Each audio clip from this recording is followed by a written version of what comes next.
Come with me, there's no time to explain. Welcome, everybody, to another very professional movie review. My name is Caden. I'm your very professional movie reviewer. And today, I said that out of order, by the way. Today, we are talking about Superman, the movie from the original 1978 Superman the movie, starring Marlon Brando. As if you paid attention to the credits, makes you think he's going to be the main character. He's not. But Marlon Brando, Gene Hackman, Margot Kidder, and of course, Christopher Reeve playing Superman, Clark Kent, Kal-El himself. Alright, so since Superman, James Gunn's Superman, start to the DCU is coming out in, well, actually tomorrow I'm going and seeing it. Today's Wednesday, July 9th. I'll be seeing it tomorrow. Review will be coming out on Friday, July 11th, sometime that day. I decided I want to talk about the two big Superman adaptations. Obviously, this one and, of course, Man of Steel, I will plan to do a review for tomorrow. Or at least have a review out for tomorrow. And then, of course, Friday will be the newest one, Sorry Superman Returns. I haven't seen you yet, but I do plan to watch it so I can do a big review, or not big review, a big ranking of all the Superman movies. It'll probably come out sometime this weekend. With that being said, Superman, the movie. This is a movie that is truly between two parts. It's the first 45 minutes and the rest of the movie. The first 45 minutes is god-awful.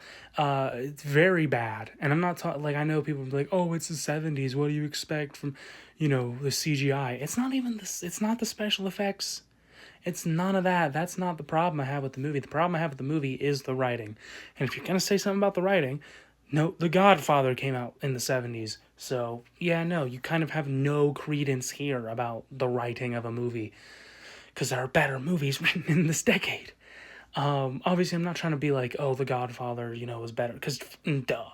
But just, the pacing and the writing and the acting is very, very not good. Quite awful, actually. Specifically, the pacing, it is way too fast-paced.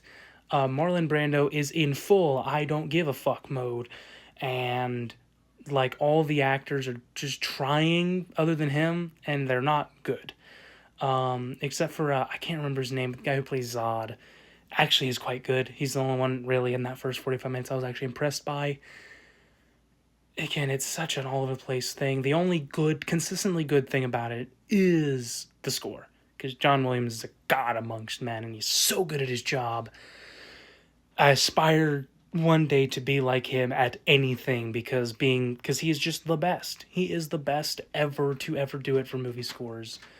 Love Ennio Morricone, love Hans Zimmer, but John Williams is the top, the pinnacle, the upper echelon, the top complete number one in his field.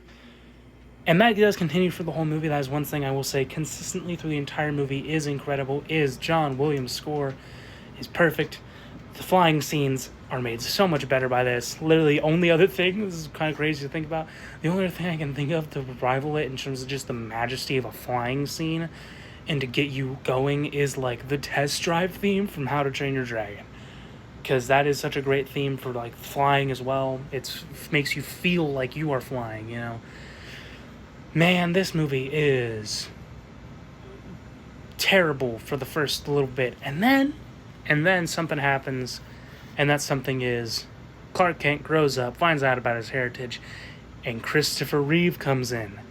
Now, I'm excited to see what David Cornsweet can do, but this is going to be a rough one. I'm usually not one of those people, I'm willing to say Michael Keaton's not the best Batman. I'm willing to at least make the argument for it for other people like Christian Bale or Robert Pattinson. I'm not all with the classics. I understand some of the newer stuff can be better. This is a hard one to beat. He's perfect in every way in this movie, whether it's playing Clark Kent, the nerdy Daily Planet guy, whether it's playing Clark Kent, the farm boy, the down-to-earth guy, or it's playing Superman, this larger-than-life figure. He is all of it.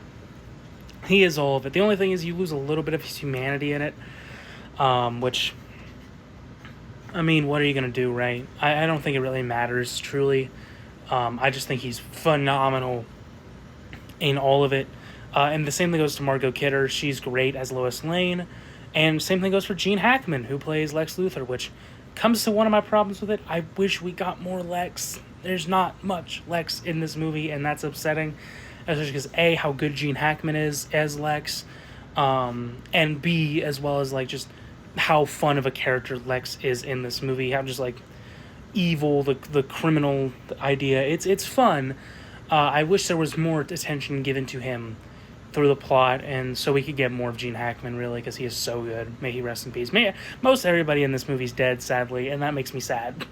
Very upset about that, because truly everybody in the last bit does a great job, in terms of the acting. The sets are well done, even in the first part, I should say, as well. Like the look and the set on Krypton is great. Obviously, the Superman suit looks good.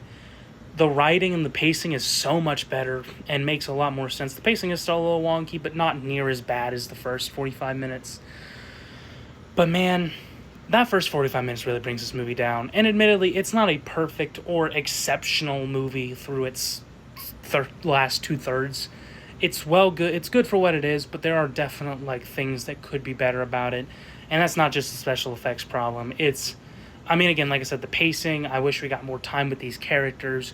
Specifically, I want to get more time with the Clark Kent side, the farm boy Clark Kent side of Superman, as well as Lex Luthor. But other than that, like, this is a really fun, entertaining watch. And it's a pretty well-made movie at that. The miniature set, like, you can tell some of them are like miniatures, and they're great. Like the miniature sets of like the little towns and stuff are super well done. It's just a fun little watch. It's a fun watch. It's nothing special though, I will say. Like, I can understand maybe for the time seeing this for the first time being like blown away by it, but really, other than the fact that it's like, wow, this is Superman, is nothing special. But it does at least kind of inspire that hope. It is a little cheesy, a little corny, but I think that's fine overall. It's kind of fits the character of Superman. Just this do-goodist, I just wish there was maybe a little bit more groundedness from it. That's really what all I can ask for from this one, is it's so high in the clouds, so up in the sky, that it almost loses track of itself in terms of its feeling. But I can't really say anything bad about it. It's such a well-done movie, and I love it. It's a great time. Overall, good movie. 4.5 out of 7. It's nothing crazy. But for really The Godfather, funny enough I say that, but The Godfather of all superhero movies, this is... I would say it's almost a must-watch, just for the importance of it. And because it's not a god-awful piece of shit. It's quite good. It's a fun time. And I hope that the James Gunn Superman can be possibly even better. Because there's room to be better. But man, it's still it's a swell movie. With that being said, in case I don't see you, good afternoon, good evening, and good night.